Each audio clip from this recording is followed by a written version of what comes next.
Bonne nouvelle pour la bande de diaspora éparpillée à travers le monde. Le quotidien est comme facile. Et ça, le sous-souté au Katakayou, au Kénéroté, l'agence pour la bande de Kombongo. Dans là, il y a application sans douleur au Ezali. Très facile. Au côté télécharger à partir à téléphone. Là, au quotidien la bande de Ko. Au Baza, na Kinshasa, République du Congo, au Baza, na Congo-Brazzaville, République du Congo.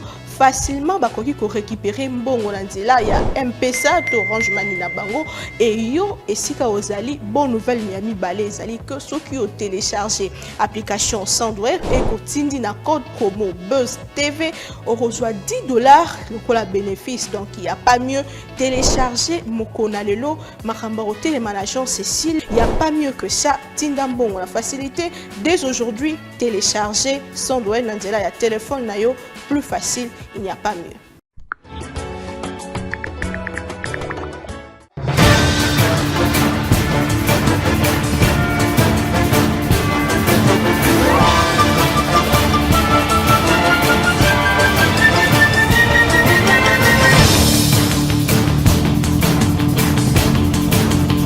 Dans un document rendu public, l'Union européenne annonce avoir signé un protocole d'accord avec le Rwanda qui portera sous les chaînes de valeur durable des matières premières. Ce modèle de coopération entraînera une transformation structurelle en bénéficiant à la planète une chaîne durable et résiliente de matières premières. Il faut savoir que le Rwanda n'est pas le premier État à signer cet accord avec l'Union européenne sur les continents. La population a manifesté pacifiquement le lundi 19 janvier dans la ville de Goma pour dénoncer le silence de la communauté internationale face au tueries massacres en cours dans l'est du pays. Elle dit soutenir l'armée pour mettre fin à la guerre. Des sources concordantes renseignent que le Conseil de sécurité des Nations Unies se réunira pour une réunion ce mardi 20 février 2024. C'est sur demande de la France qui évoquera la dégradation de la situation sécuritaire en RDC. Au cours de cette réunion, la représentante du secrétaire général de l'ONU RDC, Madame Bintou Keïta, fera également un exposé sur ce sujet. Insécurité dans l'Est de la RDC toujours. Le cardinal Fridolin Mbongo officiera le samedi 24 mars une messe pour la paix en RDC. Ici à Kinshasa, 15 blessés, dont 6 étudiants et 9 policiers. 0 mort après la manifestation des étudiants de l'ISTA à Kinshasa. C'est le directeur général de cet institut qui a livré ces informations à la presse. Ces étudiants manifestaient contre la hausse des frais académiques. Il n'y a pas eu hausse, rassure-t-il, juste quelques ajustements. Et les frais seront payés désormais en dollars américains. Il est inconcevable que des Congolais soient tués dans cette guerre provoquée par le Rwanda sans que l'Union africaine ne condamne fermement cela. Pour ce faire, le président de l'ECD appelle l'Union africaine à mettre en place un mécanisme de cessation d'hostilité engagé par le M23 sous la conduite de l'armée rwandaise. Guerre dans la partie Est, toujours une députée néerlandaise dénonce le silence de la communauté internationale face au désespoir du peuple congolais. Julien Paluku préconise la révision constitutionnelle pour faire de la RDC un instrument de développement du pays. Voilà, mesdames et messieurs, à toutes et à tous, bienvenue dans Grande Tribune. Voici 2 sujets qui vont nous conduire dans cette émission. Premièrement, la classe politique congolaise, atouts, faiblesses et propositions pour son amélioration. Deuxièmement, Samalou Condé a déposé sa démission. On va faire le bilan et comment remédier à ces erreurs de gouvernance qu'on a constatées pendant ces années de règne. Mesdames et messieurs, merci une nouvelle fois de nous faire confiance. 2 invités sur ce plateau. Monsieur Jules Pitra Mukendi, expert en marketing politique. Bienvenue, Monsieur Jules Pitra Mukendi. Merci beaucoup, Monsieur Dan. Merci pour l'invitation. Je salue aussi mon collaborateur avec qui j'espère qu'on va passer des moments importants. Je salue tous les téléspectateurs, tous ces internautes qui, de plus en plus, raffolent cette émission qui de plus en plus a pris de l'ampleur sur la place publique. Vraiment, je suis très content de cette invitation, de cette confiance renouvelée. Je vous en prie, Monsieur Jules Pitra. Monsieur Pompon Joly, vous êtes chercheur à l'Assemblée nationale, vous êtes également politologue. Bienvenue également dans cette émission Grande Tribune pour la 2e fois, on va dire. La 2e fois, après presque une année. J'entendais ça avec hâte, je suis ravi. de repasser encore pour décrypter sur l'actualité. Vous savez, la nation, ce n'est pas une question de gouvernement seulement. Lorsqu'on parle d'un système politique, c'est l'ensemble de plusieurs éléments d'interaction. C'est-à-dire qu'on ne peut pas parler d'un système politique sans la société civile, on ne peut pas parler d'un système politique sans les tribunaux, les partis politiques, l'ensemble de tous ces éléments qui fait avancer une nation. Donc on est là, je pense que ça sera un échange républicain entre moi et mon collaborateur, je vais saluer d'ailleurs en passant. Merci beaucoup, Monsieur Pompon Joly. Alors, la première thématique porte justement sur la classe politique congolaise, atouts, faiblesses et propositions. C'est la première thématique qui est celle qui va conduire dans cette émission pendant encore plus ou moins une vingtaine de minutes avant de prendre la deuxième thématique. Avant que nous prenions le sujet, j'aimerais qu'on puisse d'abord définir. C'est important parce que cette émission a une vocation aussi pédagogique pour les jeunes étudiants qui ne suivent même pas, même pour toutes les personnes amoureuses de la science, de la connaissance. Monsieur Jules Pitra, qu'est-ce que vous comprenez par classe politique congolaise? Ou même classe politique, simplement. Merci beaucoup, cher Dan. Pour définir une classe politique, ce que l'on entend d'une classe politique, je crois que c'est l'ensemble des acteurs qui participent d'une manière d'abord active aux actions de la politique d'un pays. Vous savez que ceux qui ont pensé, ceux qui ont imaginé la science politique comme le pratique politique ont voulu que les choses s'effacent sous une certaine forme. C'est comme ça que l'on a parlé des régimes politiques, on a parlé des systèmes politiques et autres. Et donc tous ceux qui veulent y participer, tous ceux qui veulent concourir pour accéder au pouvoir d'une manière ou d'une autre, les uns les font directement par des partis politiques, d'autres encore passent par des voies de ce qu'on appelle société civile et autres, mais tous aspirent à diriger le pays et à concrétiser leurs velléités ou leurs ambitions par la direction du pays. Et donc tous ceux-là qui participent d'une manière ou d'une autre, comme je suis en train de le dire là, c'est cela qui compose la classe politique. Même la société civile aussi peut te considérer comme étant faisant partie de la classe politique. Au vu de ce que nous avons vu, parce que vous savez que la politique est dans ce que nous appelons le science sociale. Or, la société, c'est un concept mouvant. C'est un concept qui évolue.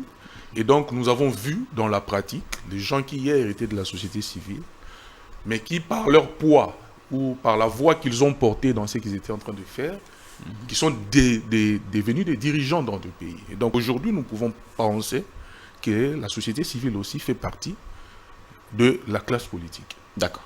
Monsieur Pompon Joly, à vous également la même question. Quel contenu donnez-vous au concept classe politique?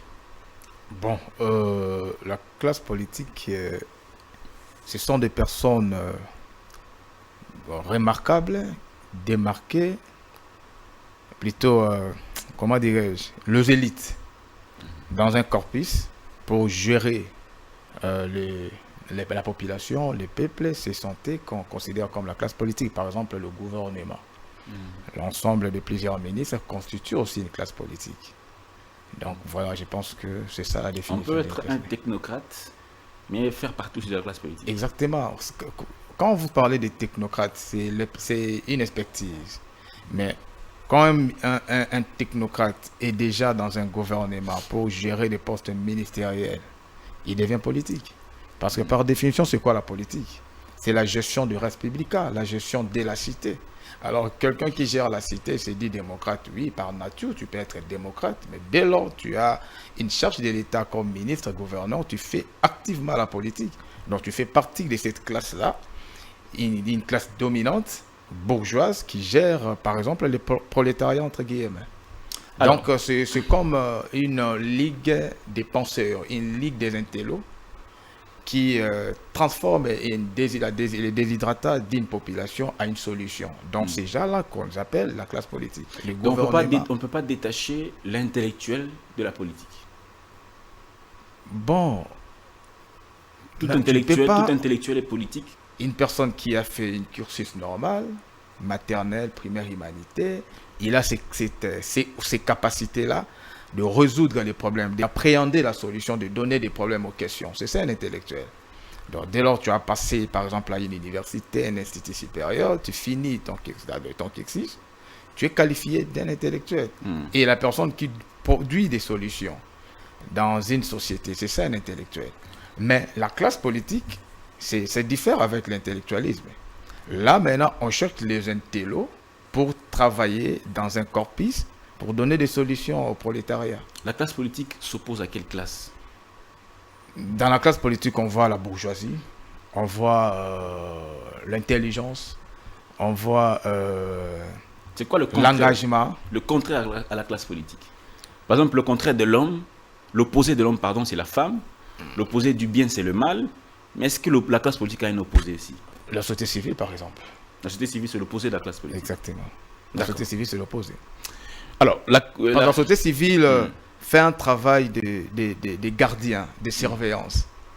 Mais tandis que la classe politique fait un travail, c'est-à-dire qu'elle travaille plutôt pour le compte d'une société. C'est-à-dire qu'elle travaille dans... Ça, on appelle ça la politique pure. Parce que la politique, c'est la gestion des choses publiques de l'État. Or, quelqu'un de la société civile, elle ne gère pas l'État.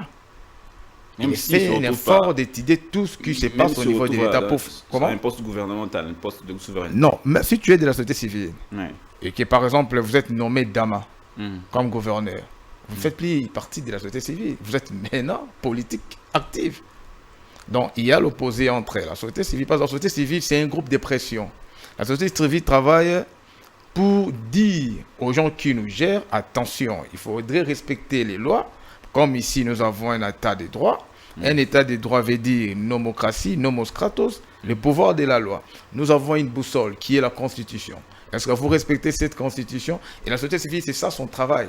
Parce que vous savez, il y a un adage ouest-africain qui dit, si tu te promènes avec un aveugle, il faut le pétiner pour qu'il sache qu'il est accompagné. C'est ça le travail de la société civile. Donc le gouvernement à un certain niveau, comme Kabila a dit, les pouvoirs, il faut savoir les quitter.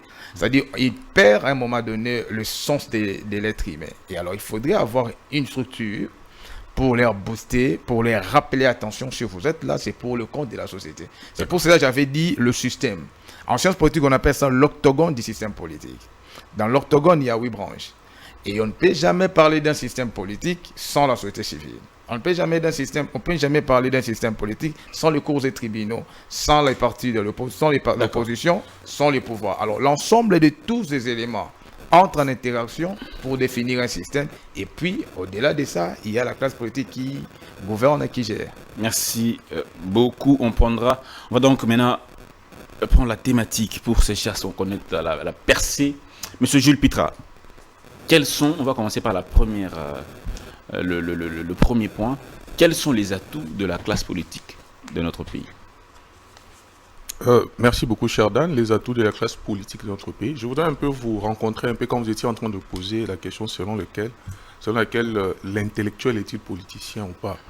Je sentis que c'était une préoccupation. J'aimerais dire ici que dans la politique, il y a ce qu'on appelle l'idéalisme dans le combat, mais il y a généralement le réalisme dans la pratique.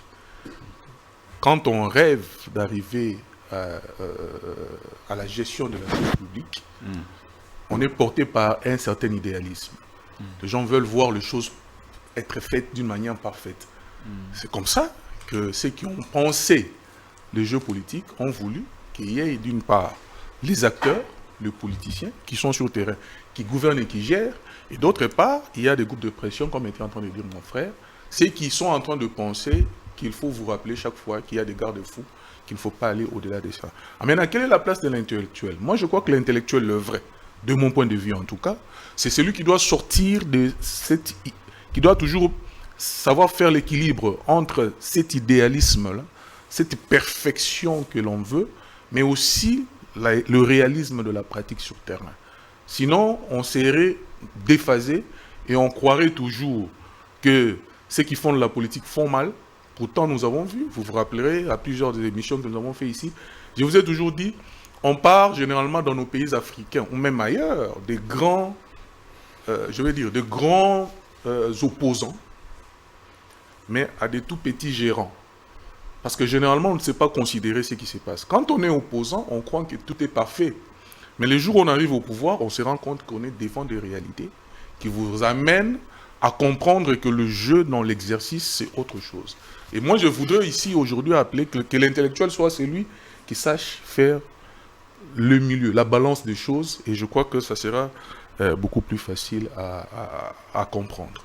Alors, pour revenir à votre question, c'était les atouts de notre classe politique. Moi, je crois que, comme j'étais en train de dire tout au début, la vie étant un concept mouvant, les sciences sociales vont avec elle, et je crois qu'il y a une certaine expérience qui naît des actions qui sont répétées, et dans notre pays très particulièrement, nous nous rendons compte que nous sommes dans un pays dont l'étendue est très vaste, parce que la politique, il ne faut pas l'oublier, ce sont les aspirations de peuples qui viennent respirer au fait au niveau des dirigeants, et c'est de cette manière-là que les choses sont conduites. Dans mon pays, plusieurs fois où beaucoup de penseurs ont suggéré que le conciliabule, le réunion, les arrangements avaient leur place dans mon pays, vu le fait, comme j'étais en train de dire ici, des ressentis de chaque coin et autres. Et donc aujourd'hui, ma classe politique se distingue aussi de cette manière-là. Les gens dans mon pays pensent que quand on gère, il faut gérer avec tout le monde, d'une manière ou d'une autre. Et donc, c'est un atout. C'est un atout pour nous. En tout cas, c'est que moi je pense, parce que il me s'est révélé que plusieurs fois que l'on a voulu, comment je veux dire, gérer avec tout le monde. Vous faites allusion à qui, à quoi exactement? La politique a toujours ceux qui arrivent au pouvoir, qui sont, comme aujourd'hui on dirait, la majorité. Mais aujourd'hui, on sait aussi qu'il y a des gens qui sont de l'opposition, des gens qui ne partagent pas le point de vue des autres, même après des élections, qui devaient être, je vais dire, le thermomètre pour décider de qui va gérer et qui va aller en opposition. Mais vous vous rendez compte que même après ces élections, vous sentez que les esprits les plus ouverts savent qu'il faut tendre la main aux autres pour que ceux-ci viennent participer dans l'action d'une manière ou d'une autre. Un gouvernement de large union nationale. Tout à fait. D'une manière ou d'une autre, il faut tendre la main aux autres. Il faut que ces autres ici, qui n'ont peut-être pas partagé votre point de vue, participent aussi d'une manière même morale, j'irai même plus loin, spirituelle. On va dire que Joseph Kabila était en train d'appliquer une bonne politique quand il ouvrait, il s'ouvrait aux opposants, il composait le gouvernement avec les opposants, il jouait bien sa carte. Parce qu'il a travaillé avec les opposants, notamment il a travaillé avec le Palou qui s'opposait à l'époque, ils ont formé une coalition, ils ont travaillé ensemble. Après ils sont allés travailler avec les opposants tels que certains de l'UDPS, il y a un gouvernement qui a aussi été créé, un large gouvernement. À ce niveau-là, il a joué une bonne carte. Je crois que d'une certaine manière, s'il faut citer des noms ici, peut-être qu'on va souffrir, mais je crois que c'est ça. Dans mon pays, il se trouve que la gestion devra être toujours collégiale pour que l'on sente un certain apaisement. Donc même ceux qui ont gagné aux élections, vous avez vu, s'il faut citer les noms comme vous avez dit, même le président Tshisekedi en arrivant au pouvoir en 2019, à la fin 2018-2019, lui aussi dans son premier discours, il tend la main à l'opposition. Et cette fois-ci encore, dans son discours, vous sentez qu'il devait tendre la main à l'opposition pour que l'opposition s'associe dans l'action de la République. Donc, dans mon pays, chaque fois qu'il y a des gens qui sont comme marginalisés, ils se sentent comme rejetés. Et à partir de ce moment-là, on sent qu'il y a beaucoup de remous qui naissent d'une manière ou d'une autre. Donc, tout ça, c'est tiré, je dirais, de l'anthropologie de l'homme congolais. À part ça, pour finir, à part cet atout que vous citez, l'ouverture du pouvoir public aux opposants, quel autre atout, selon vous? À part ça, c'est le seul ou on doit passer la parole? Non, parce que chaque pays, je crois que je veux dire, sa manière à lui de respirer la démocratie. Vous savez que la politique, et aujourd'hui la démocratie, a été imposée chez nous comme le moins mauvais des systèmes politiques, et nous l'avons tous adopté, mais chacun essaie de respirer ça à sa manière. Et dans mon pays, je crois que les efforts ont été faits. Nous avons eu des modèles en cette matière de démocratie qui se sont battus hier. Et aujourd'hui, de plus en plus, Je crois que quand vous regardez tout politicien qui vient, on sait l'identifier, soit en un lumumbiste ou en un tshisekediste. Tous les grands politiciens qui arrivent dans notre pays, c'est parce que ceux-là sont des modèles qui ont essayé de tracer le chemin, et ce chemin-là sur lequel plusieurs veulent marcher aujourd'hui. Mais c'est quoi ce chemin? Ce sont des gens qui ont voulu mettre en avant-plan le souci de la population. Donc le tshisekidisme comme courant de pensée existe, et il a aussi ses héritiers, ses enfants. Ouais. Alors, M. Pompon-Joly, à vous la parole. Les atouts de la classe politique congolaise. Envoyez-vous quelques-uns.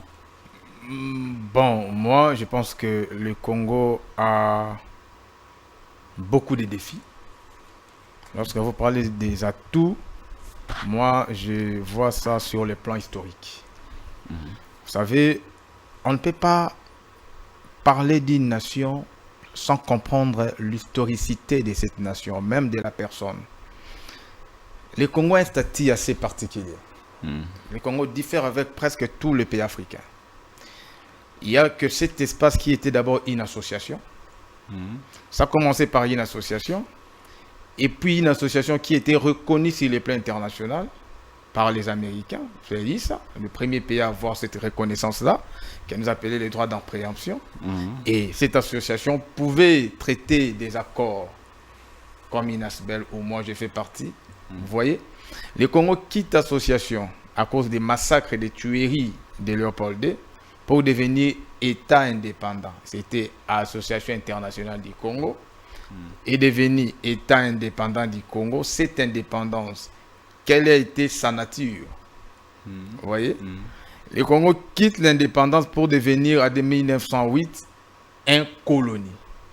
Mais lorsque vous lisiez les différents documents qui a donné à cet espace Congo la souveraineté, entre guillemets, vous allez voir que tout tournait autour des commerces extérieurs. C'est-à-dire que c'est un espace qui appartient à aucune puissance et entre nous, on ne peut pas s'entretuer pour exploiter les richesses. Donc, les grandes puissances de cette époque-là se sont mis d'accord. Elles se sont dit plutôt, évitons des guerres entre nous parce qu'il y a un gâteau que nous devons partager. Et après, vous allez voir toutes les grandes rencontres du monde. Lorsqu'on veut changer un paradigme, les grands débats tournent autour du Congo. La conférence de Berlin a tourné autour du Congo. La Deuxième Guerre mondiale, pour mettre fin à ça, a tourné autour du Congo. Pendant qu'il y avait des dissuasions, des guerres froides entre l'URSS et les États-Unis, il fallait avoir un policier pour gérer les subsahariens. C'était Mobutu pendant 32 ans. Vous voyez? Et aujourd'hui, il y a Coltan, la guerre du Coltan. Les débats tournent toujours autour du Congo. Maintenant, les atouts. Il faudrait former les hommes. Parce que la meilleure richesse, c'est le cerveau. Vous voyez? Est-ce que le Congo manque de cerveau? Est-ce que le Congo a des cerveaux? C'est ça la question qu'on doit se poser. Là, vous parlez de la formation, c'est une proposition. Non, parce que vous n'avez pas parlé des atouts. Quand on parle des atouts, on fait allusion à quoi? Aux capacités. C'est ça, non? Oui. Comment on peut parler du Congo sans l'homme? L'épicentre de la société, c'est quoi? L'épicentre des développements, tout ce que nous faisons, c'est l'homme qui est au centre. Oui. C'est ça les meilleurs atouts. Voire même les faits Mossé, on a posé une question. L'homme, dans ce qu'il a déjà, c'est quoi en termes de qualité? Pas en termes de ce qu'il doit avoir. Parce que quand vous dites qu'il doit être formé, ça veut dire qu'il n'est pas formé. En fait, il y a des formations, des renforcements des capacités. Moi, j'ai eu cette chance-là de travailler dans des entreprises privées. J'ai travaillé Tigo, Orange, Afrique Intérim. À chaque période, il y avait des formations des capacités. Même lorsque vous voulez déclarer des machines obsolètes pour changer de nouvelles machines, il y avait une formation des renforcements des capacités. Parce qu'il y a quand même un élément qu'on vient d'ajouter. Et même les techniciens de surface, je voyais chez Orange, il y avait des formations par rapport à eux. Je me dis, mais Mouta Kombarabo formé comment? Et la personne sait que, parce que ils font un travail louable, mais il y a quand même d'autres personnes qui sont dans cette entreprise-là que vous devez aussi respecter. Il y a quand même quelques mots à glisser pour leur travail. Donc le Congo aujourd'hui À quel problème? Vous savez, lorsque vous voulez résoudre un problème, la première des choses, c'est l'identification des problèmes. Après l'identification des problèmes, estampiller les problèmes et puis vous avancez. Vous savez, à l'Assemblée nationale, chaque législature, le peuple congolais renouvelle à plus de 70-80% les nouveaux députés. Mais qu'est-ce qui fait que les nouveaux qui entrent à l'Assemblée nationale sont exorcisés plus que même les anciens, tandis qu'ils étaient le peuple, ce sont eux qui condamnaient les députés. Et arrivé à l'hémicycle, c'est le même qui a condamné hier, qui fait des bavures. Et maintenant, à tout ce quoi, c'est chercher des bonnes personnes pour gérer. Karl Marx a dit, à part la gestion d'État, il n'y a plus une autre gestion. D'accord. Donc, merci. c'est la gestion la plus grande où ça nécessite de vraies têtes pour changer et développer. C'est comme des équipes comme les Real et Barcelone. C'est pas tout le monde qui peut jouer là-bas. Merci beaucoup. Il y a beaucoup. une sélection, voilà un peu. Donc, les Très défis, bien. moi, je pense que c'est D'accord. ça, s'il y a un défi anthropologique. D'accord, merci. Merci beaucoup. Alors, on va prendre le deuxième aspect, c'est les faiblesses. Monsieur Jules Pitra, quelles sont les faiblesses de la classe politique? Quelles sont les faiblesses que vous avez décelées, que vous constatez, que vous avez constatées? Et quelles sont les propositions que vous pouvez faire pour, justement, le changement, la transformation de cette classe politique? Merci beaucoup, cher Dan. Vous avez 5 minutes. Avant d'aller vers les faiblesses, je voudrais encore épingler un des atouts de ma classe politique. Je crois que le Congolais savent s'étirer, s'étirailler, se déchirer, mais les Congolais savent lire l'histoire et prendre des décisions qui vaillent dans le sens de se rassembler. À plusieurs fois, nous avons vu que les gens se sont tirés, et puis après, il y a eu conférence nationale souveraine, il y a eu Sun City, qui a pu... Les résolutions de la conférence nationale souveraine jusqu'aujourd'hui n'ont jamais été mises en œuvre totalement. Ça, c'est un autre aspect du problème. Ici, je parle de l'atout de la classe politique. Se mettre ensemble pour ne pas respecter le compromis. Ça, c'est un atout. Généralement, les gens savent se mettre ensemble. Et puis Et quand, par exemple, parlons de la conférence nationale, je crois qu'il y avait là quelqu'un qui était au-dessus de la mêlée, qui devait décider des résolutions qui ont été prises au moment de la conférence nationale. Pourtant, c'était une entreprise très louable que tout le monde avait louée à son époque. Et après, quelqu'un a décidé de bloquer la machine. Je crois qu'on n'accuserait pas la classe politique, on accuserait peut-être quelqu'un qui voulait s'imposer. Qui fait partie de la classe politique. Il fait partie de la classe politique. Mais ce n'est pas la classe politique. Il fait partie de la classe politique, mais quand il faut condamner tout le monde par rapport à lui, je crois que les conséquences qu'il a vécues le lendemain de sa situation d'inertie étaient peut-être dues au fait qu'il n'a pas voulu faire avancer les choses telles que c'était la volonté populaire de tout le monde. Parce que, souvenez-vous, la conférence nationale souveraine jusqu'en 92, mais ce n'est que 5 ans après que le maréchal n'était plus là. Pourtant, tout le monde avait pensé que c'était une perche lancée vers lui pour que le pays puisse développer et connaître.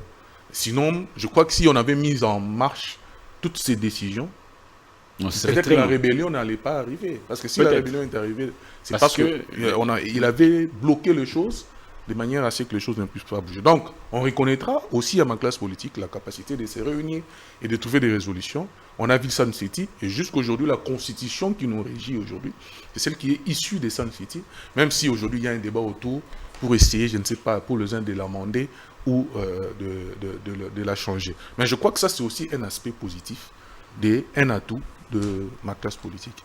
Alors, venons-en aux faiblesses. Les faiblesses, je crois que mon ami en face était déjà en train d'évoquer une chose. Je ne sais pas si vous l'avez senti comme moi. Je crois que le Congo est un pays à vocation internationale. Il a parlé ici de l'histoire du pays et autres. Donc la vocation internationale du Congo fait que le Congo ne vit pas ou ne respire pas comme tous les autres pays de l'Afrique. Je crois qu'au Congo, les intérêts des géants sont tellement placés dedans que l'on sait que l'on peut tirer les uns comme les autres d'une certaine manière pour essayer de trouver ses intérêts et de capter et pouvoir exploiter ces Congolais. D'accord. Et c'est ce qui fait cette faiblesse-là, la plus grande faiblesse de la classe politique congolaise, c'est qu'elle n'est pas vraiment unie dans le sens de dire que nous disons non. Tous ensemble, d'une manière unanime, nous pouvons dire non à un prédateur ou à quelqu'un qui vient d'ailleurs, il y a toujours des gens qui sont à la merci des prédateurs, à la merci de ceux qui présentent de grandes enveloppes, pour essayer de s'opposer à une volonté populaire, à une volonté générale. Et ça, c'est peut-être ça le malheur du Congolais. Pour le moment, la plus grande faiblesse, c'est celle-là. Les propositions, en une minute, quelles sont les propositions pour sortir de ce que vous décrivez comme faiblesse? Je crois que comme toute personne qui grandit et qui vieillit, mon pays a connu du temps. Aujourd'hui, nous sommes à la 63e année. Je crois que l'expérience devra nous assagir. Et que demain, tous ceux qui arrivent aujourd'hui sur la scène politique, ou bien ceux qui sont là depuis longtemps, ils peuvent se rendre compte que toutes les fois où nous avons prêté les flancs aux intérêts des autres, nous nous sommes retrouvés encore à la case de départ. Donc aujourd'hui, de plus en plus, nous devons regarder les choses de sorte à enrichir ce que nous avons. Le pays ne doit plus être regardé comme un butin, où chacun doit essayer de tirer sa part, mais le pays doit être regardé comme un patrimoine que nous devons tous enrichir d'une manière ou d'une autre. Et ici, une interpellation à ceux qui sont au pouvoir, de ne pas se targuer tout la poitrine pour dire que c'est notre temps. Parce que la marginalisation dans notre pays a prouvé que plusieurs fois, qu'il y a eu des gens qui ont été mis à côté. C'est ceux-là qui sont revenus demain avec plusieurs formes, soit de rébellion, soit des histoires qui n'ont pas aidé les pays à avancer. Et je crois que ça sera ça la grande contribution pour ce point. Merci beaucoup. Pour clore cette thématique, cette première thématique, M. Poponjoli, les faiblesses et les propositions que vous pouvez faire. Qu'est-ce que vous avez remarqué? Ok, je fais un peu une petite digression. Bon, je ne sais pas si c'est dans les thèmes ou quoi. Vous avez parlé de la conférence nationale souveraine. Oui. En fait, vous voyez, la société, elle est évolutive. Hein? De la même manière avec l'homme est évolutif. C'était dans quel contexte qu'on a initié la CNES? D'ailleurs, ce n'était pas une initiative des Africains. C'était de la communauté internationale. Après la chute de Berlin, il fallait démocratiser les mondes. Comme l'Afrique, ce sont des pays colonisés par nous, il fallait implémenter cette nouvelle pensée qui est la démocratie. Et ce n'était même pas chez nous. Il y avait plusieurs pays, Bénin, Congo-Brazza, Kinshasa, Zaïre, à cette époque. Il y avait beaucoup de pays. Malheureusement, il n'y a eu qu'une seule réussite, c'était le Bénin avec le président Kiriko. Il est parti et puis il est revenu pour être encore élu président. Alors, il fallait contextualiser les choses. Vous demandez aux Congolais d'appliquer les résolutions de la conférence nationale souveraine. Est-ce que cette conférence-là a été une initiative des Congolais? Non. Vous savez, la loi n'est respectable que si elle est inculquée des notions de bonheur de vivre ensemble. Mais les gens sont morts pour demander... Bien, les gens sont morts. C'était une marche, non? C'était une marche initiée par l'opposition et puis l'Église catholique, la marche des chrétiens. Pourquoi? Parce que Mobutu était devenu dictateur. Rien n'est marché sur les plans internes. C'est pour cela, un penseur a dit, la guerre ou les désordres est provoquée souvent par la mégestion interne. Lorsqu'il y a des fistrés, et puis ça va créer des poches de guerre. Nous avons passé des moments où on ne savait pas dire que nous sommes dans un pays, dans une république. Mobutu a fait une dictature autocratique. C'était difficile de respirer, il fallait faire des marches. Et l'Église catholique a initié des marches avec des messes uniques et sonnant la cloche ou les cloches pour dire à Mobutu, tu dois partir. La dimension, maintenant, c'est la dimension spirituelle. Et avec l'appui de l'IDPS, et voilà, nous sommes aujourd'hui arrivés où l'opposant commence à gérer le pouvoir. L'opposant qui a critiqué hier, sans une comment dirais-je, alternative, que moi, si j'ai le pouvoir, je ferai ceci. Et voilà, il y a des conséquences. Pourquoi il y a des conséquences? Vous savez, une nation qui Vous pensez que les opposants qui ont pris le pouvoir n'avaient pas d'alternative? Même ça se lit aujourd'hui. Parce que vous savez, si vous êtes en Angleterre, par exemple... Laurent Désiré Kabila n'avait pas d'alternative. C'était encore des bouillabaisse. Si vous êtes... Il est venu, c'est lui qui a implanté le tribalisme aujourd'hui. Laurent Désiré Kabila. Mais c'est grâce à lui. Parce que Kabila a trouvé un pays qui était unitaire. Où un Mukongo pouvait travailler à l'Équateur sans problème. Où un Kivusien pouvait travailler au Katanga sans problème. Où Kinois pouvait aller n'importe où sans problème. Kabila a dit, il y a maintenant la politique des non-originaires. Donc, tu peux être gouverneur que quelqu'un de cette province. Et on a connu des élections en 2006, qui était la première, je crois, où la publication, la CENI publiée par clivage, les clivages Est-Ouest, ça séparait les Congolais. Tandis qu'il y a la loi électorale qui disait, la Constitution plutôt, les élections au Congo, c'est à 2 tours. Vous savez, les 2 tours, ça faisait quoi? Parce que vous avez autant de points, vous êtes du Nord Kivu, moi j'ai autant de points, je suis de l'Équateur. Nous allons conglomérer maintenant nos forces pour que les 2 provinces puissent me voter. Et moi, je te promets ça. Quand les 2 provinces votent un individu, vous ne sentez pas que nous sommes en train de limiter tant soit peu les tribalismes.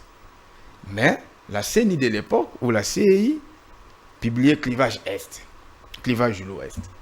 C'est ce que Kabila nous a légué. Et aujourd'hui, vous sentez maintenant les tribalismes. Et heureusement, les Congolais sont matis. Lorsqu'on parle de l'intégrité territoriale, nous devenons un. Ça, au moins, c'est un acquis pour nous. Proposition. Maintenant, proposition. La proposition, moi, j'ai dit, il faut un travail de titan de nos services de renseignement. Vous savez comment Mobutu dénichait les gens? Mobutu est arrivé dans une province, j'ai oublié si c'était quelle province, pendant qu'Mbosso était étudiant. Et l'administrateur du territoire a figué son territoire parce qu'il avait peur de Mobutu. On devait faire maintenant un mémo. Mbosso en était un étudiant courageux, il a écrit, il a fait un mémo.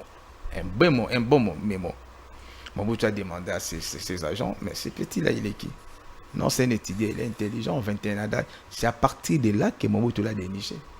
Parce que le travail d'un État, c'est quoi? C'est comme on dit en anglais les meeting pots. C'est-à-dire une marmite où il y a les éléments. L'État crée le service que nous appelons le service d'intelligence. Le rôle de ces services-là, c'est d'avoir les informations. Parce que c'est la force de l'État, c'est ça. L'hégémonie, c'est d'abord avoir l'info. C'est pour cela que Mission dit Koyeba Kozang, Kozanga Koyeba, et Zaliwa Andam. Et dans l'information, d'abord, c'est quoi? Dénicher le meilleur de la société. Dans des émissions télévisées radio, dans des écoles IP, tout comme non IP, dans toute la structure qui fait partie de la société. Comme un Niembo Chabani, à Rigini. Mobutu l'a déniché, il était en Europe. Mobutu a demandé son service, il a refusé. Mobutu l'a payé autant de millions de dollars, si de francs, je ne sais pas, pour les convaincre. Et il a travaillé à la banque, allé à la banque centrale. Vous allez voir comment le monsieur a fait. Mais ici, il y a des fuites de cerveau. Les services d'intelligence ne font rien du tout. Leur service, c'est quoi? On a un bureau de Saranango, un téléphone, vous êtes à la station, on ne peut pas téléphoner. Or, quelqu'un qui travaille dans des services d'intelligence en l'air, c'est quelqu'un comment dirais-je? C'est quelqu'un de secret plutôt. C'est quelqu'un de secret. Vous voyez? Donc, le travail que nous devons faire, c'est vraiment dénicher les meilleurs de nous. Et surtout que la RDC pond des génies partout. Ce ne sont pas que dans des partis politiques. Surtout que le parti politique congolais ne fonctionne pas. Merci. Parce que les partis ont 3 objectifs. Former, informer.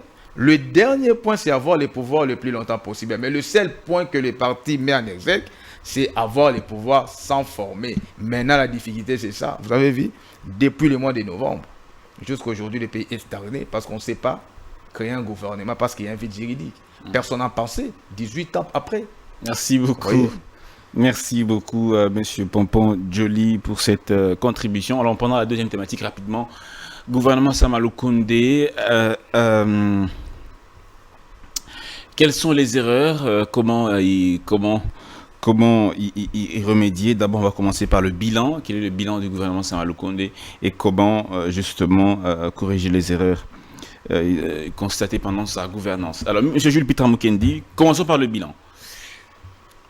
Bilan de gouvernement Samalou Koundé.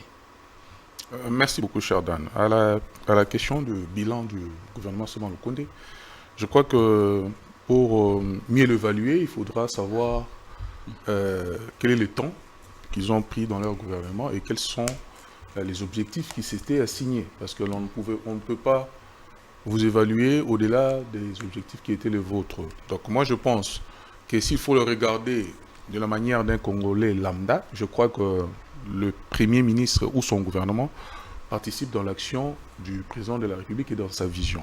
Et donc, nous sommes dans un pays à régime semi-présidentiel, vous le savez, et le semi-présidentialisme, je crois que c'est Maurice Diverger qui l'instaure, parce qu'on vivait des systèmes soit présidentiels, soit parlementaires, qui présentait des faiblesses, il fallait trouver un juste milieu pour asseoir un système semi-présidentiel qui fait qu'aujourd'hui, dans l'exécutif, c'est la vision du chef de l'État, mais qui s'exécute par un Premier ministre qui, lui, est géré par un Parlement. Et donc, je crois que ces parlements-là qui gèrent le Premier ministre, c'est celui d'abord qui commence par écouter la vision du Premier ministre. Celui-ci, après avoir été nommé par le chef de l'État, se présente au Parlement et il est en train maintenant de présenter son programme.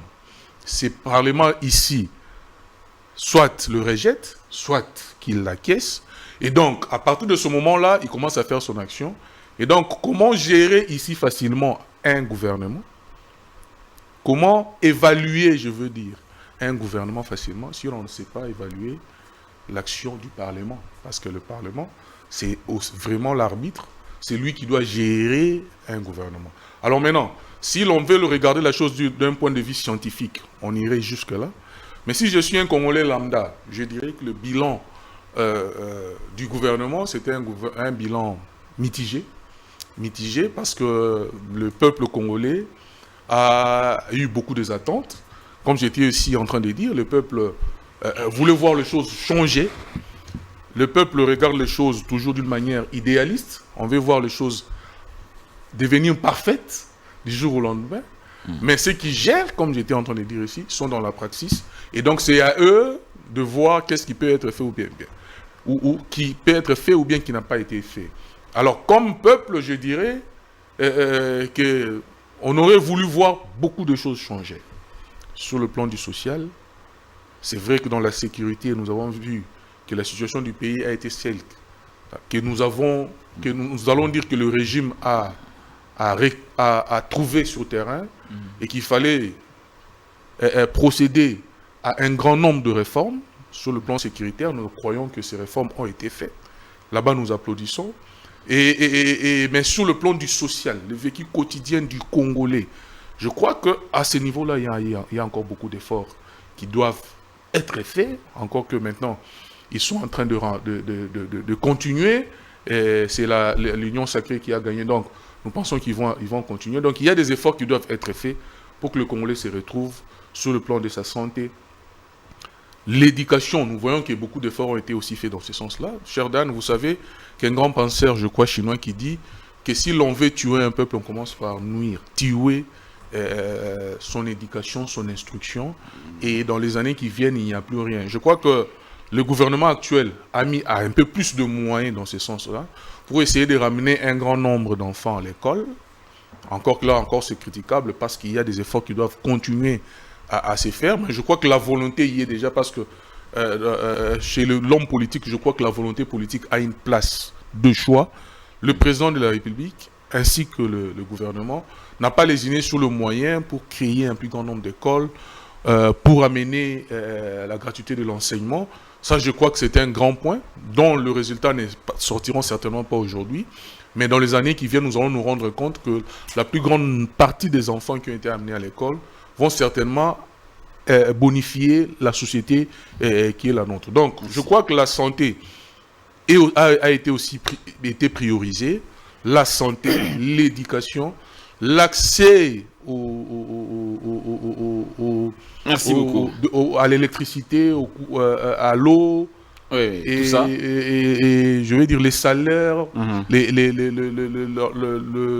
le combat contre le chômage, ça aussi ce sont des choses sur lesquelles il faut se battre. Il faut se battre. Donc je crois qu'aujourd'hui, pour moi en tout cas, le bilan est mitigé par rapport à ce que était l'action de Sama Lukonde. Donc il y a à boire et il y a à manger, et donc les efforts doivent continuer à être conjugués pour que les choses se... Vous le voyez encore à la tête du gouvernement pour le premier gouvernement ici des élections?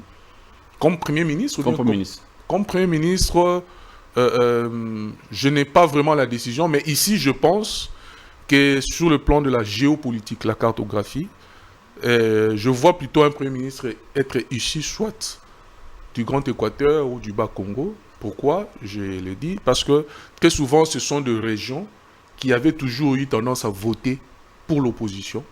Mais à ces élections passées, nous avons vu que ce sont coins du pays qui ont voté pour la majorité. Et je crois que le président ferait mieux, même si nous pensons que la majorité aujourd'hui est à l'UDPS. Mais le président, pour créer un bon climat dans cette union sacrée, je crois qu'il peut aller chercher un Premier ministre au niveau de l'Équateur ou bien au niveau du Bas-Congo. Alors, M. Papon, je lis votre avis à ce sujet. Quel est le bilan du Sama Lukonde à la tête du gouvernement? Bon, le bilan est mitigé. Il faut d'abord comprendre c'est dans quel contexte Sama Lukonde s'est retrouvé à la primature.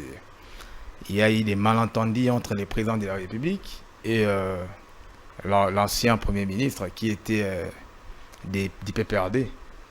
Et puis, il fallait faire tomber ces gouvernements pour nommer un Premier ministre qui va conjuguer les mêmes verbes que le président. C'était ça, l'objectif. Parce que le président se disait, il est coincé, il ne sait pas faire quoi, il ne sait pas répondre à nos déshydratats, parce qu'il y a eu des cales, selon ça, c'est dit, de leur coalition Cash-FCC. C'est comme ça que Sama Lukonde est venu. Sama Lukonde est venu au Parlement, il a promis, il a donné quelques lignes. La première ligne, elle a dit, il a trouvé un budget à 7 milliards et il promet qu'il va ramener les budgets à 7 milliards. Sama Lukonde a promis l'état des sièges parce que dans la partie Est, il y a les crépitements des bottes, il y a des mouvements qui nous mettent à mal. Il fallait initier d'urgence de mettre le gouverneur militaire. Il a fait. Les budgets, il a trouvé un budget de 7 milliards, il a ramené ça à 12 milliards. Le gouvernement doit travailler. Il a parlé de beaucoup de choses. Hein? Bon, voilà un peu ça. Mais lorsque vous prenez rien que les budgets, parce que le budget, c'est comme un tableau de bord d'un véhicule, où tous nos besoins de la population sont mis dans ces corpus-là. Vous avez besoin de routes, vous avez besoin des infrastructures, vous avez besoin. Tous nos besoins sont là. C'est pour cela qu'on appelle les députés les autorités budgétaires. Et nous votons ça au mois de septembre. Il a trouvé un budget de 7 milliards. On achetait cette petite bouteille, je pense, à cette époque-là, 300 ou 400 francs. Il a trouvé un budget de 7 milliards. Tu pouvais quitter l'Emba Salongo jusqu'en ville, tu payes 1000 francs. Si j'ai une bonne mémoire, c'était 1500 francs. Il a trouvé un budget de 7 milliards. Nos postes diplomatiques n'avaient pas vraiment des arriérés, ni les personnels. Aujourd'hui, si vous êtes dans tout le pays ami où on a posé nos postes diplomatiques, nous avons des arriérés, nous avons des dettes de nos bailleurs. Même les personnels ne sont pas payés aujourd'hui 6 mois déjà. D'autres pays 7 mois. Mais les budgets devenus à plus de 12 milliards. Parce que les budgets ont un caractère d'autorisation. En ressources propres. En ressources propres, non. C'est-à-dire que ce n'est pas toujours en ressources propres. Les budgets, c'est juste une prévision. Hein. Non, je dis en ressources propres, nous sommes à 12 milliards. Non. Parce que là, selon le budget 2023, on était à 16. Là, c'était à 12. Il a promis de ramener les budgets, de faire quitter les budgets à 7 vers 12. Aujourd'hui, nous sommes à 16 milliards. Oui. Maintenant, je compare le budget de 7 milliards et le budget de 16 milliards. Quand on avait un budget de 7 milliards, on pouvait quitter Salongo. Moi, je paye aujourd'hui 8 000 francs pour arriver ici. Pourquoi? Je prends la moto de Salongo à Super Alemba, on me paye 1500. Je prends la moto, tellement j'étais en retard, il fallait répondre à l'émission vers kiosque. Je prends la moto de Super jusqu'ici, je paye 7000 francs. Et les taxis, Catch IST, c'était à 5000 francs. Je regarde maman, j'ai dit je suis en retard. Si je prends les taxis avec des embouteillages, je pourrais arriver en retard. Tant me prendre la moto, je payais 7000, 8500 pour arriver ici. Et je dois encore retourner chez moi. Donc, on ne sent pas vraiment le travail de Sama Lukonde. Le social n'a pas suffi. Et puis, il a trouvé... le social, c'est l'ensemble de plusieurs éléments, la mobilité et le social encore. Ça, vous trouvez, les étudiants aujourd'hui réclament les bis Transco, plutôt Trans-Academia. Ils ne voient plus les bis. Je ne sais pas si ça roule sur quelle route. Transco, chez moi, à Lemba, par jour, il y a un bis qui fait des trafics. Il a trouvé combien de bis de Transco aujourd'hui, combien? Donc, je pense que sur le plan politique, il a répondu positivement parce que le président avait besoin de quelqu'un. Quand je dis ça, il tremble. Il n'avait pas besoin de quelqu'un qui pouvait dire non, président, vous voyez ici des recommandations. Non, non. Donc, sur les plans politiques, le président a réussi son pari. Mais sur les plans de la gestion de la chose publique de l'État, moi je dirais en tout cas, même pas mitigé. Si je suis professeur, je peux le coller même 20 sur 100. Ah oui. Donc 2 sur 10. Ah ouais, parce qu'on n'a rien senti en tout cas, rien senti. On n'a rien senti. Sauf sa politesse, léger des bisous avec le président, oui ça va, mais sur les plans pratiques, on n'a rien senti. Vous êtes très dur envers... Non, je suis réaliste. L'ancien chef du gouvernement désormais qui a démissionné. Alors, M. Jules Bertrand Mukendi, les erreurs que vous avez constatées, comment y remédier? D'abord, quelles sont les erreurs que vous avez constatées pendant sa gouvernance? Les erreurs dans sa pratique ou dans sa gestion? Dans sa gestion de la chose publique. Bon, dans sa gestion, ça ne sera vraiment pas très facile parce que vous savez que un gouvernement, surtout dans le contexte qui est le nôtre, c'est un assemblage de beaucoup plus de tendances et autres. Et donc, je crois que M. Sama Lukonde était pris dans son, je vais dire comme ça, dans son propre piège. Un peu c'est dont se plaignait mon ami, parce que ce qu'il faut savoir, c'est que le président de la République a besoin toujours de premiers ministres qui savent dire oui, qui sachent dire oui, je vais dire. Et donc, vous avez vu que même à l'époque du FCC, il est allé vers un PP, entre guillemets, parce qu'il voulait quelqu'un qui n'était pas très bouillant. Et après, vous voyez qu'il va plus vers quelqu'un qui sait dire oui facilement à ce dont il a besoin. Donc je crois que c'était d'une certaine manière le Premier ministre aujourd'hui... Ce sont les erreurs que vous êtes en train de citer là. Oui, parce que pour moi, si le Premier ministre est beaucoup plus libre dans ses actions, je crois qu'il peut aussi initier certaines réformes et aller vers la satisfaction de ce que la population, le peuple veut. Mais quand un Premier ministre est plus un oui-wiste, quelqu'un qui est prêt à faire toujours des courbettes à son chef, encore que le droit, comme j'ai dit ici dans le système semi-présidentiel, fait que le président est le chef de l'exécutif. Et donc ça ne permet pas vraiment à celui-ci de féconder certaines actions et de le rendre plus digeste auprès de la population. C'est peut-être ça le malheur qu'il a, mais je crois que c'est un malheur qui est très lié au fait que c'est la volonté du chef de l'État qui prime, parce que c'est à lui que c'est lui qui porte le choix définitif sur exclusif ou les choix discrétionnaires sur le choix de la personne du Premier ministre qui doit venir. Donc c'est peut-être ça aussi son malheur, mais sinon après, quand on dit que le bilan a été mi-fit, mi-raisin, c'est-à-dire que l'on peut aussi lui reconnaître certaines choses, parce que quand on a aussi un Premier ministre dans le contexte politique tel que qui était le nôtre, le président avait besoin de quelqu'un qui pouvait dire oui, oui, parce qu'on a vu qu'à un moment, Pépé a dit non, et c'est ça a créé des blocages dans la gestion du pays, parce qu'il y avait des lettres qu'il fallait signer ou pas, dont le président disait qu'il se sentait bloqué, et ça aussi, ça a créé des problèmes. Bon, je crois que le contexte de mon pays veut aussi que soit s'il y a un président chaud, comme le nôtre actuellement, qu'on ait un Premier ministre un peu plus tempéré, comme il l'a été. Donc je crois que c'est une des qualités qu'il a présentées, même si on peut se plaindre de ces qualités-là, de cette qualité-là. Comment y remédier? Comment y remédier? Est-ce que c'est possible d'y remédier? Je crois qu'il est possible d'y remédier. Si le président de la République avait besoin, hier, dans son premier mandat, il fallait qu'il s'affirme aussi bien à l'interne qu'à l'international.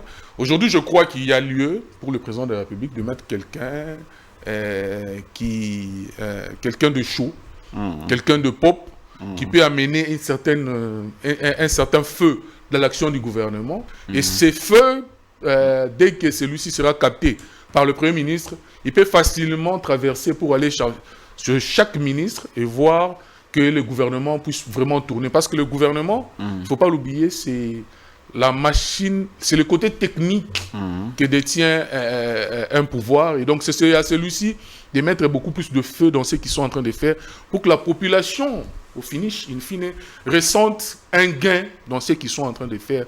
Et ces gains ici, je le dis, ils doivent sortir de sphères structurales pour descendre jusqu'au conjoncturel, pour que le peuple se retrouve dans ce qu'ils sont en train de faire. Sinon, ça resterait des vœux pieux, ça resterait des prières, des intentions, alors que le peuple, si je ne dois pas répéter les exemples, par exemple du transport que mon frère venait de nous citer là, le peuple est en train de vivre des situations qui ne lui permettent pas de nouer les deux bouts de mois et le peuple est en difficulté, alors que le gouvernement, on a comme l'impression qu'ils sont en train de vivre et ils sont en train de vivre en paix. Pourtant, ça devait être la barre renversée, c'est-à-dire que quand on dit le peuple d'abord, il faut que le peuple se retrouve dans ce qui est en train d'être fait. Et il faut qu'il palpe du doigt ce qui est en train d'être fait. Et je crois que les efforts doivent être faits encore dans ce sens-là. Les efforts doivent être faits dans ce sens-là. Je termine avec vous, M. Pont-Joli. Quelles sont les erreurs que vous avez constatées dans la gouvernance de M. Sama Lukonde et comment remédier à cela? Bon, identifier seulement les problèmes. C'est quoi les problèmes? Il y a un musicien qui a chanté « Que demande le peuple ?» Le peuple demande rien du tout, rien que la bouffe. Vous savez, à un moment donné, la Chine, avec Mao, la Chine était main liée par le communisme, IRSS à cette époque.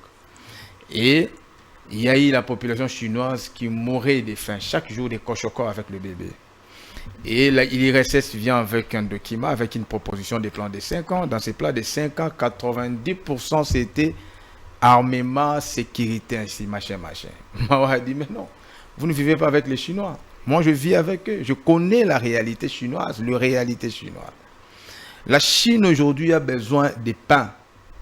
Tout ça, on aura besoin de ça bien avant, bien après. Mais aujourd'hui, on doit élaguer la faim. Comment élaguer la faim? Changeons votre plan. Moi, je vous propose un plan de 2 ans. Dans les plans de 2 ans, il y avait l'agriculture, l'élevage et pêche. Et ça a créé maintenant des guerres. Apparemment, Mao n'est plus communiste, il devient capitaliste. Comme vous, les journalistes, vous êtes un peu comme on dit à Kinshasa, Soni, il y a eu une audition avec le président Mao. Mais vous êtes de quel bord? Capitaliste ou démocrate? Il a dit, les chats qui soient noirs ou blancs, l'essentiel pour lui, c'est d'attraper la souris. Le jour où la Chine se réveillera, les mondes tremblent. Est-ce que les mondes tremblent pas? Aujourd'hui, les mondes tremblent à cause de la Chine, parce qu'elle est aujourd'hui la première puissance économique.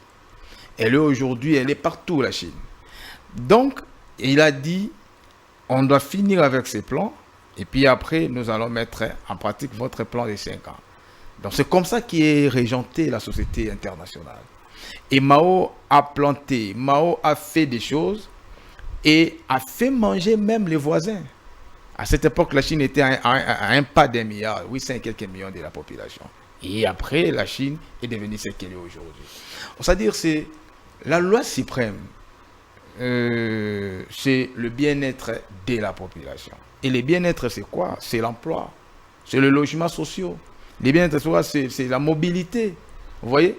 Mais nous manquons tout ça. Aujourd'hui, l'entreprise de l'État fonctionne comme canard boité. Vous savez, lorsqu'on dit cet État est défaillant, ça veut dire quoi?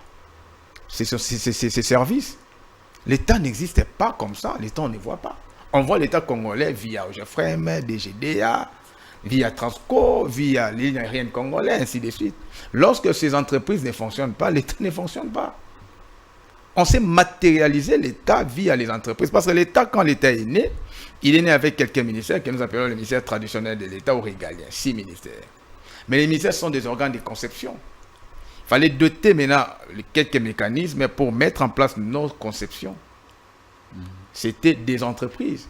Et l'État a créé les entreprises pour renflouer la caisse de l'État. Parce que l'État répond aux déshydratats de la population sous format d'un document et exécuté par les entreprises. C'est pour cela que vous allez voir lorsque nous votons des budgets, il y a des entreprises qui envoient les budgets. Telle entreprise a envoyé des GI, ainsi de suite. C'est ça. Et moi et vous aussi, nous contribuons via l'impôt et taxes. C'est ça les rôles de l'État. C'est-à-dire les citoyens jouent des rôles. Le premier rôle, c'est doter à l'État les animateurs. Le deuxième rôle, le même citoyen donne à l'État les moyens de sa politique. C'est-à-dire via l'impôt. Lorsque déjà les Transco n'existent, les entreprises comme Transco, vous ne pouvez jamais voyager avec votre propre entreprise pour aller à Lubumbashi, il n'y a plus d'entreprise. Est-ce que cet état-là est existant? Non. C'est-à-dire, aujourd'hui, défi, parce que ce n'est pas aussi un péché de se rebiffer.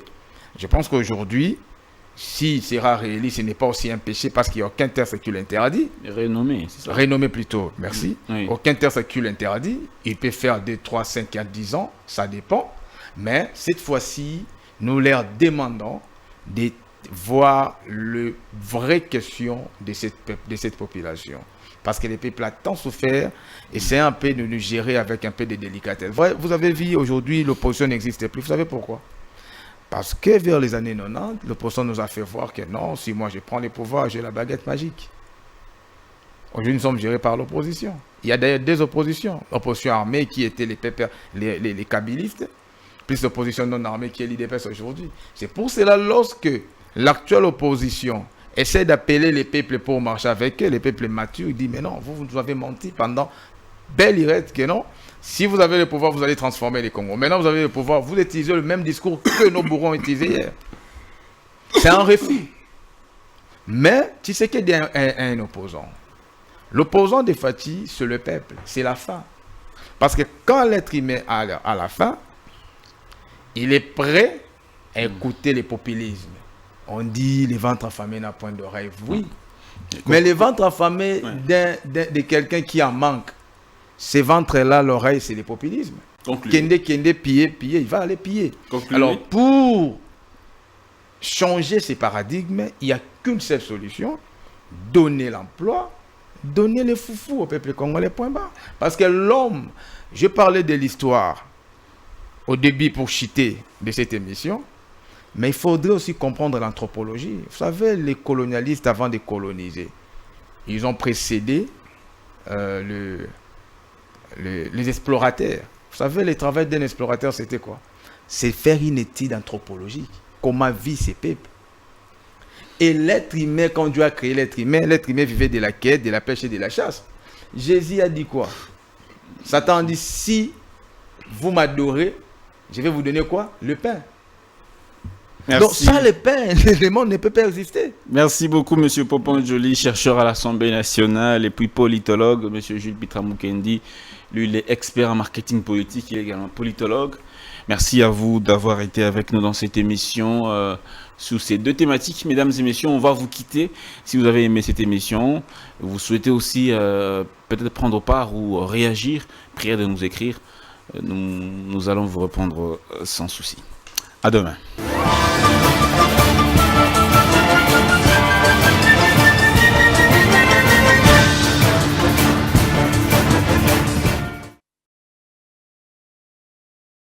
Bonne nouvelle pour la bande de diaspora éparpillée à travers le monde. Le quotidien est comme facile. Et ça, le sous-souté au Katakayou, au Kénéroté, l'agence pour la bande de Kombongo. Dans là, il y a application sans web au Ezali. Très facile. Au côté télécharger à partir à téléphone. Là, au quotidien la bande de Ko. Au Baza, na Kinshasa, République du Congo. Au Baza, na Congo Brazzaville, République du Congo. Facilement, bakoki ko récupérer mbongo na nzela ya M-Pesa to Orange Money na bango et yo esika ozali bonne nouvelle miami balé ezali que ceux qui ont téléchargé application Sandwave et kotindi na code promo Buzz TV on reçoit $10 le bénéfice. Donc il n'y a pas mieux télécharger Mokona Lelo Makamba télémanagement Cécile, il n'y a pas mieux que ça. Tindambon la facilité dès aujourd'hui télécharger Sandwave na nzela ya téléphone na yo plus facile, il n'y a pas mieux.